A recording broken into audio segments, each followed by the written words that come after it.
Hey Kamala, this one's for you. I'm reading from my script here, so I hope you can deal with that. I think you do that a little bit yourself, don't you? I'm not trying to be sarcastic, just thought of that. Anyway, I watched your latest interview on Action News in Pennsylvania, and I really kind of enjoyed it because I did feel like I got to know you a little bit better in that. I think that you genuinely do care about certain things, and I saw you kind of expound on some of the things that you say over and over, talking points that I know that's the way they do it in politics. But anyways, whenever someone asks you about the economy and how you're going to lower prices and lower inflation, you tend to go to that story about being middle class. You have a hardworking mother. She saved for a house. You had the mentor who was in a small business. And you added a little bit with the manicured lawns. And I see what you're doing. You're just being relatable. I get it. So I understand that lifestyle that you're talking about. But here's the thing. I have lived in middle class situations. I grew up poor. I went to middle class and then eventually upper middle class. And right now I'm back to poor. So I understand all of those situations. And I feel like every family has their own set of circumstances. There's no two families that are alike. And there's lots of reasons why people are the way they are. So I just feel like comparing the middle class is just another way of division. Because honestly, like, you're putting people into a group, and all middle class people aren't the same. But also, I think it's divisive because you're saying that you understand the middle class, just like you're saying, I understand the black culture, I understand the South Asian culture, I understand the female culture. But really, what does all that have to do with being a president? I don't want to vote on a president because she's a female. I don't want to vote on her because she's black or South Asian or middle class. I don't want to be the first president who is black, South Asian, middle class woman. That's not really what it's all about. It's about so much more. There's so much to being a president, and it's not an easy job, and the right person should have the job.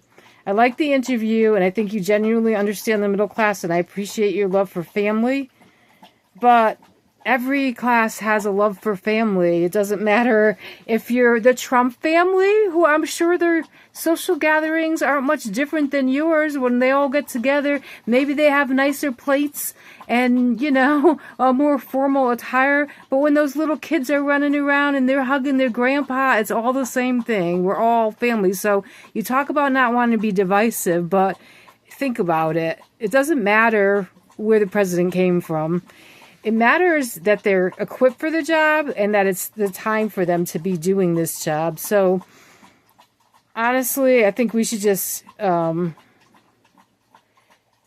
I'm sorry, I'm looking at my notes and I don't want to forget anything. I think that's all I need to say on that. But anyway, so I want to move on to your economic plan. So I like the idea of the opportunity economy. I think that's cool. I think that's a cool slogan, put it that way. But slogans aren't gonna change our country, and there's a lot of change that needs to happen. So, anyways, I get the desire to make it easier for people, but I don't think your plan's gonna do that. I mean, I know your plan's not gonna do that. In fact, it's gonna make it harder for people in the long run. I like the idea of wanting to nurture the dreams and ambitions of people who lack resources. I understand that. I've had that problem my whole life, but I honestly don't think that you can do that, what you're proposing. I honestly think that Donald Trump has a much better chance of doing that. He's much more suited for the opportunity economy. And maybe after he closes up the border and deports the illegals who we can't afford to keep funding, maybe he can start working on, maybe he could take your slogan and go ahead and start working on that economy, opportunity economy. Maybe you can appoint a bunch of people to do it. But looking at your plan, Okay, the $50,000 tax credit, first of all. It's a tax credit. It's not a grant. It almost makes it sound like you're giving away a grant when you say it's going to help startup businesses. Well, it doesn't help them start up. It's at least a year down that they might be able to get that. But most likely they're not going to need it because most startup businesses don't turn a profit for 2 to 3 years. So they don't probably need that extra tax credit. They get credits for all kinds of other things, like all the capital they put in the beginning and that type of thing. So I don't think that that's really that helpful. And then there's other small businesses that aren't that small, because the SBA, I know they call a small business loan $250,000, and $250,000 is a decent sized business. I remember wanting to start a small business and just wanting like $10,000, and they wouldn't give it to me. I think that part of that opportunity economy should be micro businesses. That's what we really need, because a lot of people can start out with a micro business and then turn it into a bigger business, but not everyone's ready to start right away with a $250,000 or more business. So I don't know that that really reaches the middle class, that plan.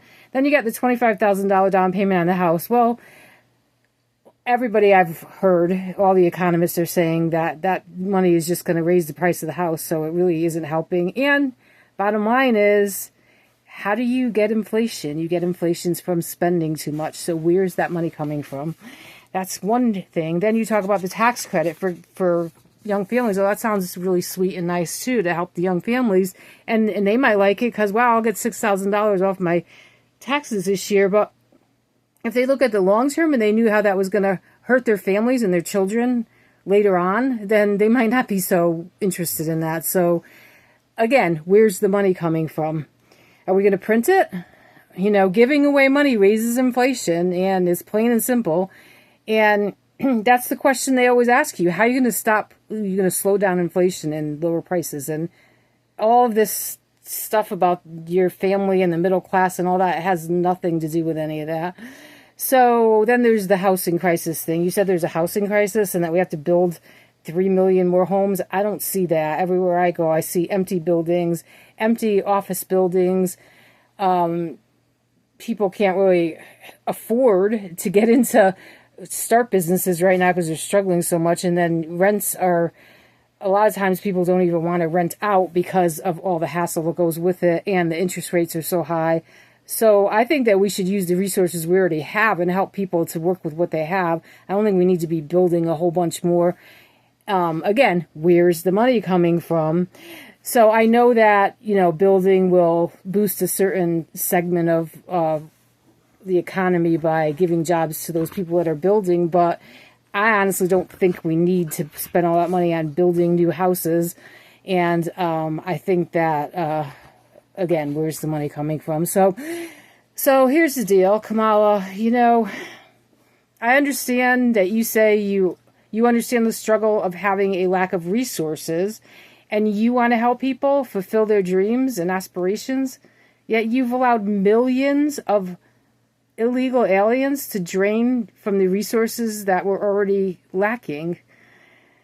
America is bleeding out, and you've done nothing to stop it. We need Donald Trump back in office. You're not the right person for the job. The immigration problem needs to be taken care of immediately. The borders need to be closed and people need to go back home. America's bleeding. We need to work on our own families, strengthening our parents so that our children aren't growing up neglected, in poverty, and with drug use all around them. There's too many foster children in America.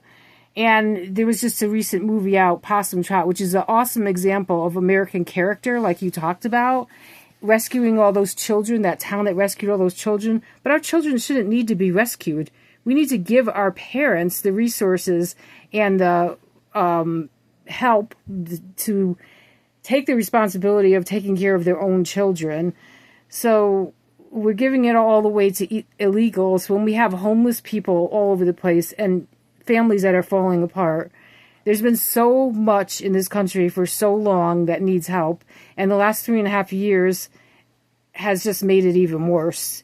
So I know that you have a heart for certain things. And I really see something in you. I don't know what it is that you're gifted at exactly, but you are clearly gifted and God has a plan for you. But I really don't think this is the job for you, Kamala. So I'm not trying to be disrespectful, but really, we need to save our country. So I hope you'll take some of the things I said into consideration. And I really wish the best for you. Have a great day.